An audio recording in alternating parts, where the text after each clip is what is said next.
Foi mesmo dentre eles um profeta que disse: cretenses sempre mentirosos, feras terríveis, ventres preguiçosos. Tal testemunho é exato. Portanto, repreende-os severamente para que sejam sadios na fé. E não se ocupem com fábulas judaicas, nem com mandamentos de homens desviados da verdade. Todas as coisas são puras para os puros. Todavia, para os impuros e descrentes, nada é puro. Porque tanto a mente como a consciência deles estão corrompidas. No tocante a Deus, professam conhecê-lo.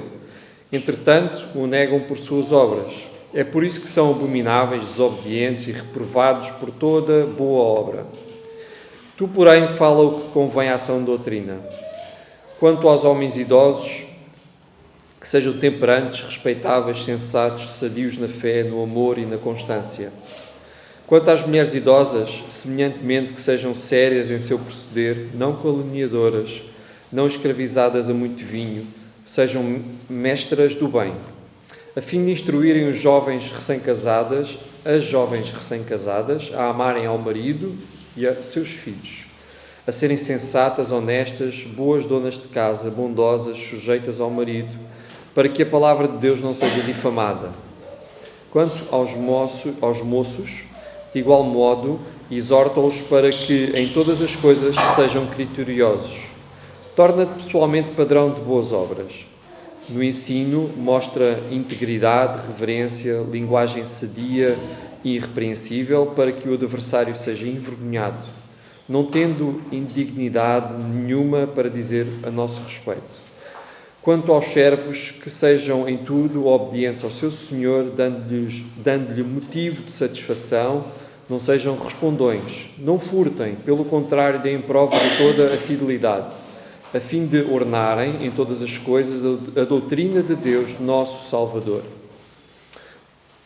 Porquanto a graça de Deus se manifestou salvadora a todos os homens, educando-nos para que, renegadas a impiedade e as paixões mundanas, vivamos no presente século sensata, justa e piedosamente, aguardando a bendita esperança e a manifestação da glória do nosso Senhor, do nosso grande Deus e Salvador Jesus Cristo, o qual a si mesmo se deu por nós, a fim de remirmos de toda a iniquidade e purificar para si mesmo um povo exclusivamente seu, zeloso de boas obras. Diz estas coisas, exorta e repreende também com toda a autoridade, ninguém te despreze. Vamos orar, meus irmãos. Vamos louvar ao nosso Deus em oração e pedir que Deus venha falar conosco. Esta é a palavra do Senhor. Santo Deus, ensina-nos, ó Pai, de acordo com a Tua vontade, de acordo com a Tua palavra. Ajuda-nos, ó Deus, a expor a Tua palavra de maneira fiel neste momento, para que o Teu nome seja glorificado. Nós oramos em nome de Jesus. Amém.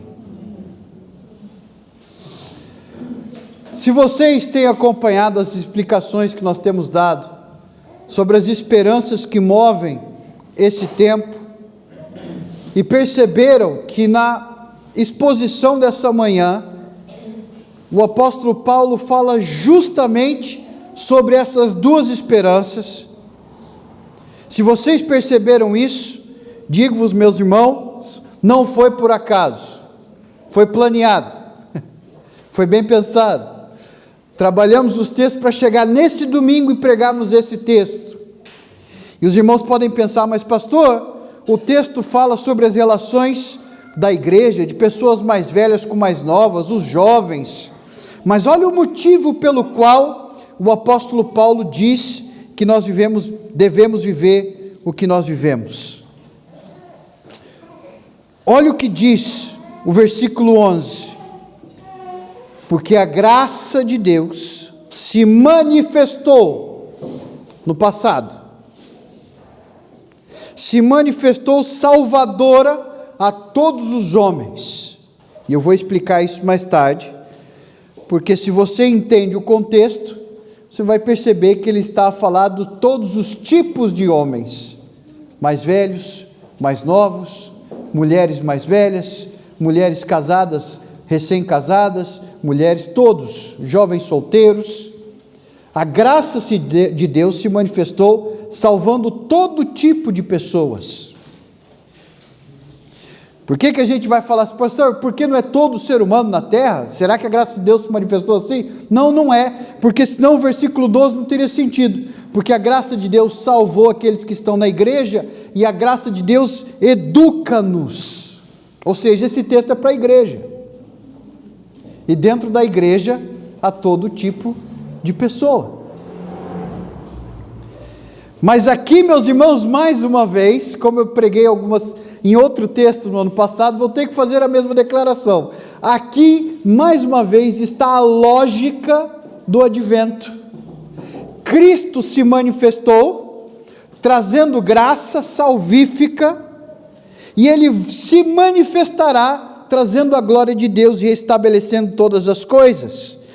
É isso que o apóstolo Paulo nos dá como motivo para tudo que vivemos aqui. No versículo 13 ele diz o seguinte: por isso, educando-nos para que, renegadas a impiedade e as paixões mundanas, vivamos nesse tempo presente, ou seja, Deus se manifestou no passado, para nós vivermos nesse tempo, de acordo com uma esperança que está no futuro, sensata e justa e piedosamente, aguardando a bendita esperança e a manifestação da glória do nosso grande Deus e Salvador, Cristo Jesus.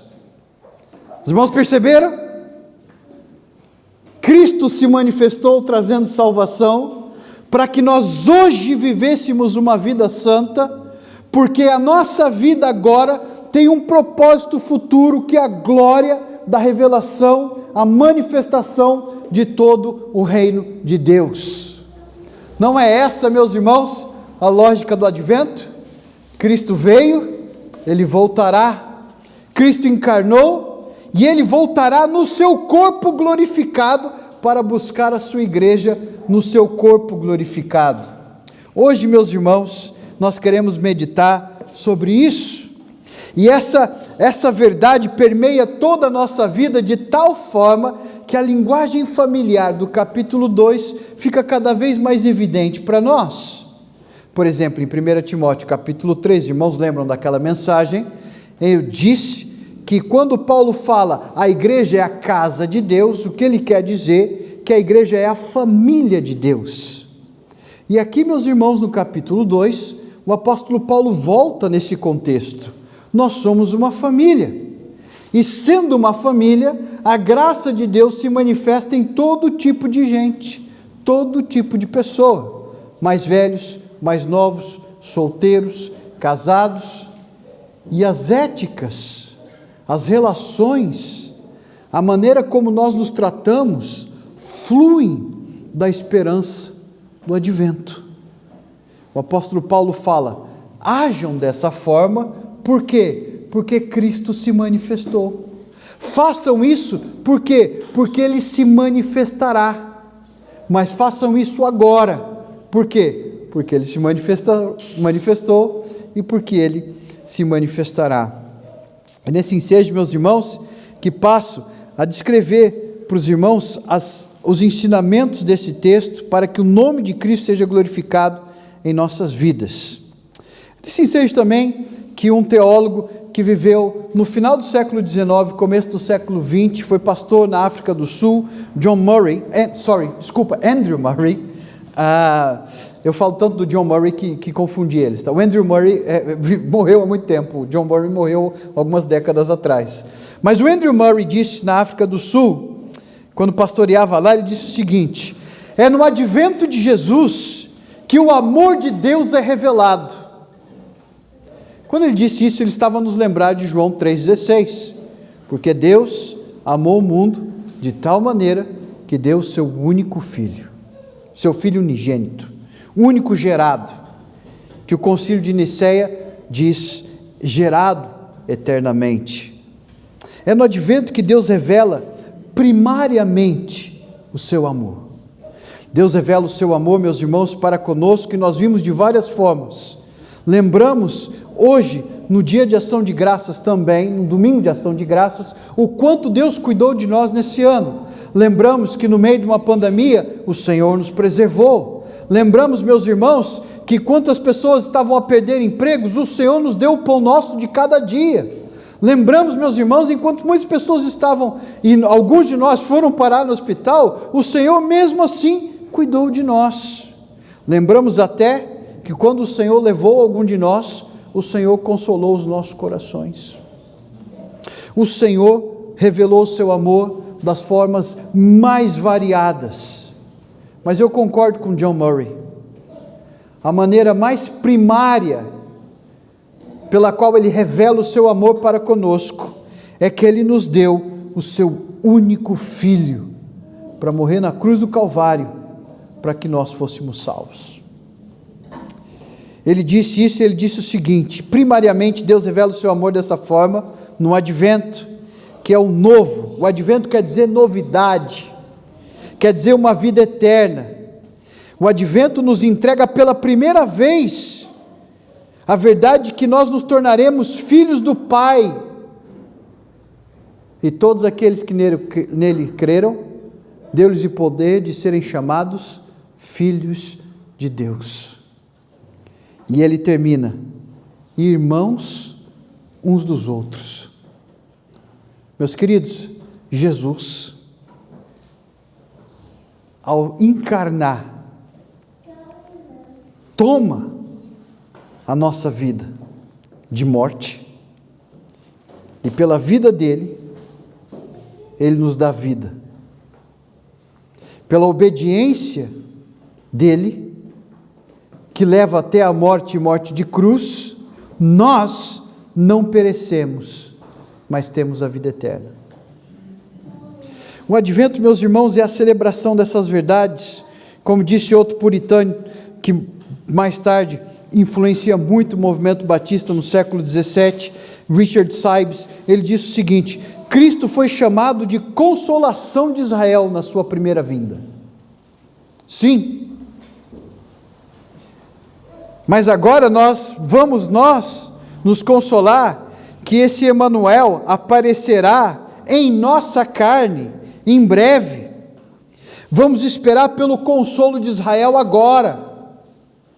Emanuel desceu até nós para assumir a nossa natureza sobre ele, para satisfazer a ira de Deus que estava sobre nós,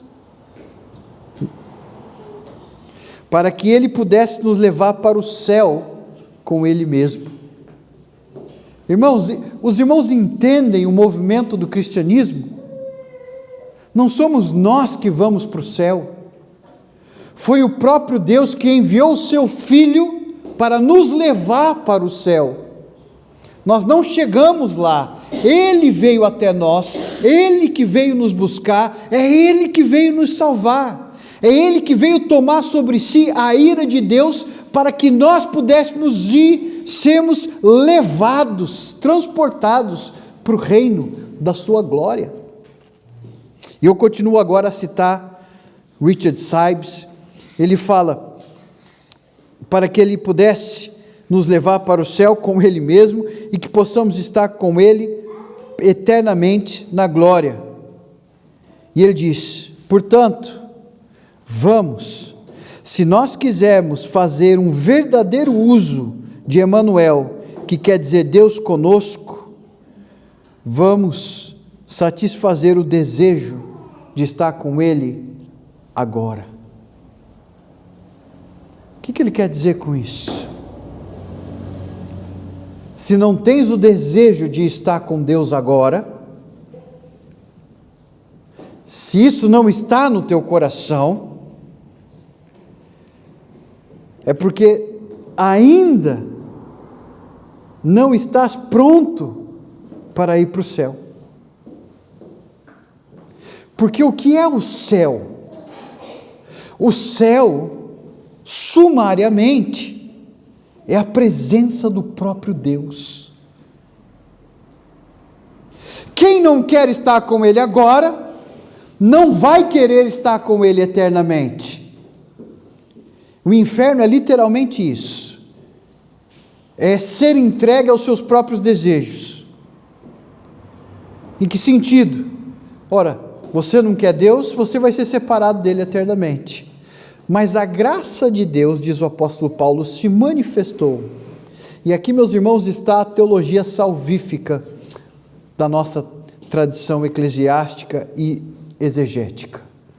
A gente fala que há uma separação entre uma graça salvífica e uma graça comum a todos os seres humanos. Kuyper já dizia isso e outros teólogos na história. A graça comum é essa, meus irmãos. Nós estamos no fim de ano, as pessoas estão felizes, Deus dá graça para todo mundo, as pessoas vão comer peru, as pessoas vão se deliciar comendo uva, tomando um bom vinho, e tudo isso faz parte do amor de Deus. Concorda comigo? Só que a graça salvífica não é só isso. A graça comum, ela é temporária, uma hora ela acaba. A graça salvífica, ela é eterna, porque a graça salvífica tem um povo especial para o qual Deus salvou pessoas de todos os tipos. A graça de Deus se manifestou, trazendo salvação. Essa é a graça salvífica. E essa só tem quem é de Cristo. Essa só tem quem pertence a Cristo. Meus queridos, no versículo 12, a palavra de Deus nos mostra que isso tudo foi feito para que a impiedade e as paixões mundanas fossem renegadas. Ok? É interessante isso. E aqui eu faço um parênteses dos 4 pontos que eu vou colocar no sermão. Mas eu gostaria de mostrar para os irmãos a antítese das coisas. No momento em que até o mundo celebra que esse é o momento, this is the most wonderful time of the year, como diz a música, né? É o tempo mais maravilhoso do ano. Até o mundo celebra isso. Mas é nesse momento que a celebração dos cristãos é um testemunho de luz no meio da escuridão. Porque nós não celebramos nos entregando às paixões desse mundo. Nós não celebramos nos entregando ao materialismo. Não nos celebramos nos entregando às manifestações idólatras do ser humano. Ok? Se você parar para pensar, os irmãos sabem que eu brinquei, falei do Papai Natal aqui, o Pai Natal, o Papai Noel para os brasileiros, os irmãos lembram disso, mas o verdadeiro Pai Natal, ele era como Paulo, São Nicolau por causa da tradição, não é? Mas Nicolau era um verdadeiro homem de Deus, que inclusive ficou furioso quando Ário disse algumas sandices e loucuras no concílio de Nicéia, e ele levanta lá e o Pai Natal deu um murro na cara de Ário, porque ele disse que Jesus não era Deus. Talvez não seja dos mais pastores controlados, né, imagina, mas para ele perder a paciência daquela forma, e que era um homem piedoso, que realmente cuidava dos pobres, para ele perder a paciência daquela forma, os irmãos têm que ler o que Ário estava a dizer sobre Jesus. Ele realmente perdeu a paciência. Conta essa história porque Paulo aqui nesse texto diz que nós vamos refutar aquilo que é mentira e viver pela verdade. Não vamos nos entregar àquilo que não é verdade, pelo contrário, Paulo usa palavras fortes aqui. É como se ele falasse: Tito, cala a boca daqueles que falam aquilo que não é de Deus na igreja. Cala a boca deles. É um texto forte. Se você ler o final do capítulo 1. Ao mesmo tempo que ele fala, porque Cristo se manifestou, nós não vamos nos entregar às paixões desse mundo. Está todo mundo muito preocupado com dinheiro e coisas, e festas, e os detalhes. Nós podemos nos ocupar com tudo isso, sem dúvida nenhuma, porque isso faz parte da graça comum, desde que isso não roube o verdadeiro motivo pelo qual, há 2000 anos, a igreja vem dizendo: Cristo nasceu nesse mundo para nos salvar. Nós não nos entregamos às paixões desse mundo, de forma nenhuma.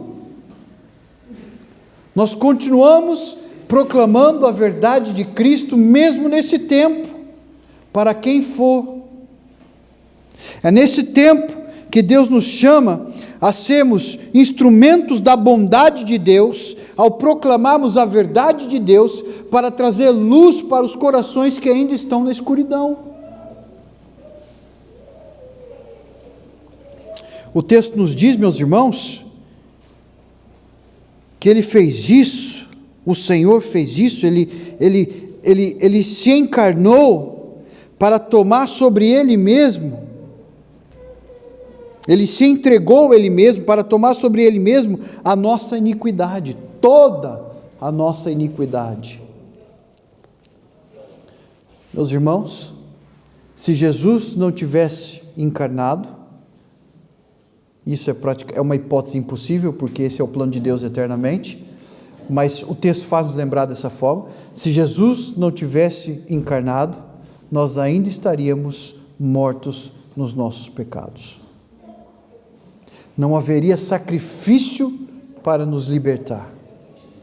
Não haveria quem pudesse nos tirar da nossa condição. Mas não. Cristo veio a esse mundo, viveu uma vida santa, tomou sobre si as nossas iniquidades e purificou para Ele mesmo um povo zeloso de boas obras. Amém? É nessa esperança que nós vivemos nesses dias. Que boas obras são essas, pastor? Aquilo que ele acabou de comentar no capítulo 2. Não é? Viver de acordo com a sã doutrina. Olha, homens mais velhos, acompanhem os jovens, sejam respeitáveis, sejam sadios na fé, sejam constantes no amor. E aqui não é uma questão só, meus irmãos, por causa do texto, não é uma questão de uma pessoa mais velha em termos de idade, são senhores. Quando Paulo fala, ele está falando de senhores. Quem são os senhores da igreja? São homens casados, homens que têm família. É como se Paulo falasse: vocês que são homens de família, tomem conta, sejam amorosos, sejam verdadeiros servos de Deus. As mulheres também, as senhoras que são casadas, aqui não está falando, olha, as senhoras velhinhas, não é isso que ele está dizendo. O texto, as mulheres idosas aqui, ele dá a ideia de que é uma senhora, ok? Não é uma moça, não é uma virgem, é uma senhora. E o que ela faz? Ela ajuda as mulheres mais novas, ela discipula as mulheres que ainda não são casadas, as crianças, os adolescentes, ela discipula as outras mulheres que começaram no casamento agora. Essas mulheres se ajudam a servir a Cristo. Os irmãos estão entendendo? Então, se vocês pararem para pensar, a lógica do advento permeia todas as nossas relações, inclusive essas relações na igreja. E permita-me fazer um parênteses aqui. Uma igreja que só tem jovem não pode ser uma igreja saudável. Ok? Igreja precisa de gente idosa, para a gente aprender com eles. Uma igreja que só tem gente idosa não é uma igreja saudável, porque então quem eles vão ensinar? Nós precisamos entender que na diversidade da graça de Deus, Deus coloca todos nós juntos. Infelizmente, o mundo separa os nossos jovens por idade e eles passam grande parte do crescimento e amadurecimento da vida deles convivendo só com gente da mesma idade. Isso é um desastre. Isso é um desastre. Vocês já perceberam que os adolescentes hoje, jovens, muitas vezes não conseguem ter uma conversa com uma pessoa mais velha porque não sabem nem o que conversar? Isso é um desastre. Dos dois lados, ok? Não é culpa só de quem é mais jovem, não. Está todo mundo preso no seu próprio mundo.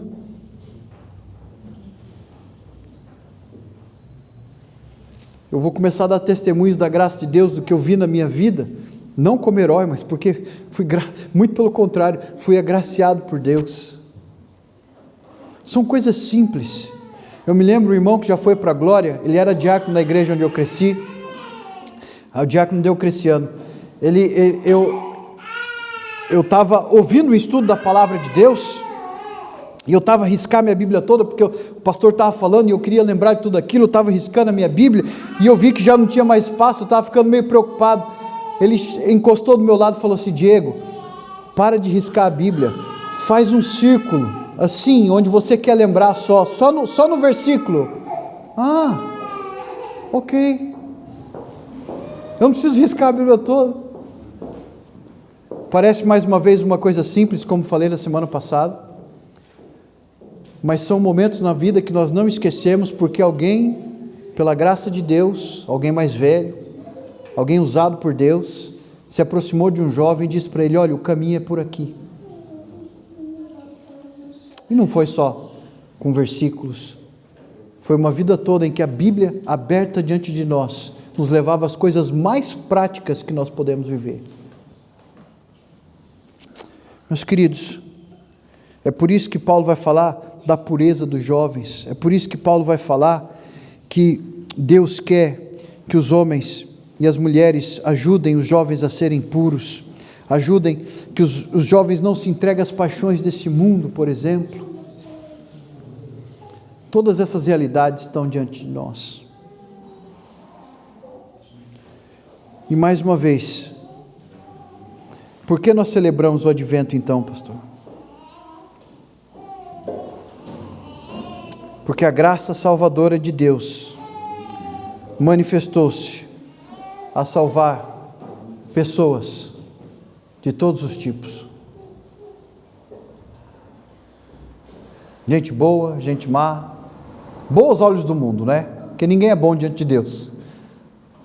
Gente mais certa, gente menos certa, gente mais honesta, gente menos honesta, gente mais idosa, gente mais nova. Deus salvou todo tipo de pessoa. E todos esses tipos de pessoas estão aguardando a manifestação da bendita esperança da glória de Jesus.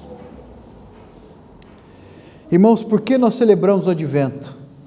Porque o mundo celebra os bens, o mundo celebra as tradições, o mundo celebra os presentes, o mundo celebra a família, mas nós celebramos Cristo.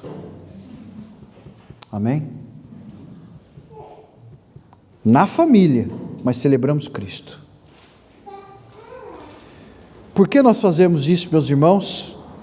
Porque nós não nos entregamos às paixões desse mundo. A nossa esperança é maior que os prazeres imediatos. Eu vou repetir isso. A nossa esperança é maior que os prazeres imediatos. Hoje há muitos prazeres à nossa disposição, como nunca houve na história da humanidade. A pessoa pode ter o que quer sem sair de casa. É óbvio que há toda uma sociedade se movendo para que isso aconteça, mas me parece que o poder de Satanás realmente faz justiça ao que Jesus disse: o mundo jaz no maligno, o sistema do mundo jaz no maligno, porque Satanás quer que as pessoas fiquem cada vez mais introvertidas, não no sentido de personalidade, mas centradas nelas mesmas, recebendo somente o que elas querem, vivendo de acordo com as suas próprias paixões, sem ver o sofrimento da pessoa que está do lado. Mas muito mais sério do que isso, é sem ver que tudo isso só é isso por causa de Cristo. Se Cristo não tivesse encarnado, meus irmãos, Deus não destruiria a terra com dilúvio, mas com certeza o julgamento já estaria sobre nós. Mas a ira de Deus foi apaziguada na cruz do Calvário, quando o seu Filho se entregou por nós. Por último, então eu deixo a meditação que vai colocar tudo isso como um resumo. Porque Cristo se manifestou trazendo graça a todo tipo de pessoa. Nós confiamos nas suas promessas de que Ele voltará gloriosamente. Por isso, nós refutamos qualquer pensamento que diz o contrário. E também por isso, nós refutamos as paixões mundanas, porque nós sabemos, Cristo voltará. Meus irmãos, Cristo voltará. Maranata, ora vem, Senhor Jesus. E quando Ele voltar, eu lhe pergunto: estás tu pronto?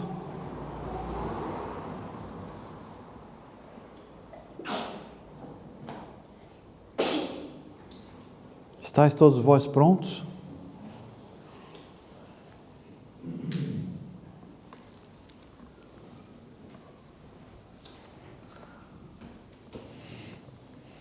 E quando digo pronto, não falo de uma maneira dispensacionalista, dizendo que se alguns vão ficar e outros vão, nem nada disso, tá bom? Não me confundam nisso, tá bom? Sou reformado. O que eu quero dizer é o seguinte, é que quando Ele voltar, nós seremos salvos sim, para aqueles que creem, e aqueles que não creem, não serão. Mas até nós que somos salvos, meus irmãos, nós vamos ter que dar conta diante dele, ainda que não sejamos condenados, nós vamos ter que dar conta diante do Rei, por tudo aquilo que Ele nos deu e concedeu conforme o seu poder. Alguns de nós vão fazer isso com vergonha e com choro, de acordo com 2 Coríntios. Mas não é um tempo bom, nesse momento, nós relembrarmos que nós vamos ter que dar contas para Jesus em relação a tudo aquilo que nós fomos e fazemos, ou fizemos, melhor dizendo? Não é um tempo de nós lembrarmos que enquanto todo mundo celebra a carnalidade, nós podemos ter uma alegria profunda, comer, beber e ter comunhão, sim, mas com uma alegria profunda por celebrarmos a vida em Cristo. Se você acha que é muito ler um texto e orar com a sua família todos os dias até o Natal, é porque você não leu o livro de Atos. Se você acha que é muito, eu me pergunto, onde está a sua alegria então? Qual é a alegria do teu coração? Eu não vejo a hora de estar com quem eu amo.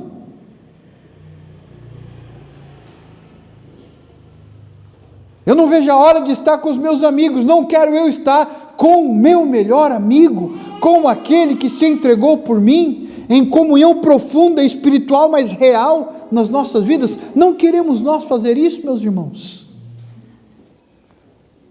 Não queremos nós no fim do dia sentar com a nossa família e falar: Jesus está aqui? Abrimos a Bíblia e deixar Jesus falar conosco, orarmos uns pelos outros e deixar Jesus abençoar as nossas vidas, como se nós tivéssemos que deixar alguma coisa. Eu estou usando linguagem aqui, mas ela não é apropriada. Jesus é Rei, Ele se manifestou e Ele se manifestará, para que hoje nós vivamos uma vida santa, separada para Ele.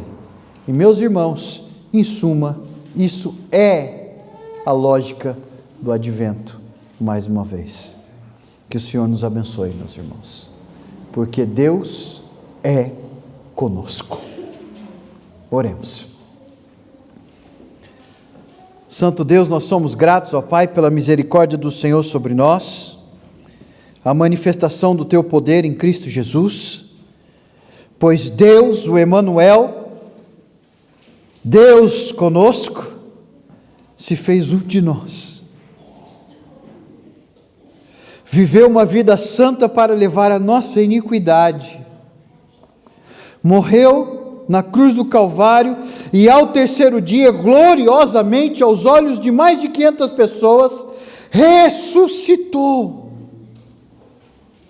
E enquanto era ascendido aos céus, a promessa fica gravada na história, nas Escrituras e nos nossos corações, que Ele voltará. E nesse advento, ó Deus, nós queremos todos os dias com a nossa família lembrar dessas verdades, para que constantemente nós sejamos moldados e santificados por elas, e que o Senhor abençoe as nossas famílias nesse tempo tão importante para a Igreja de Cristo. Abençoe, ó Deus, o teu povo, nós pedimos em nome de Jesus, e que o amor de Deus Pai, que a graça redentora do Senhor Jesus Cristo e a consolação do teu Santo Espírito seja com todos aqueles que creram na manifestação e que esperam a manifestação do Senhor Jesus, hoje e para todo sempre. Amém. Amém. Deus abençoe, meus queridos irmãos, uma excelente semana.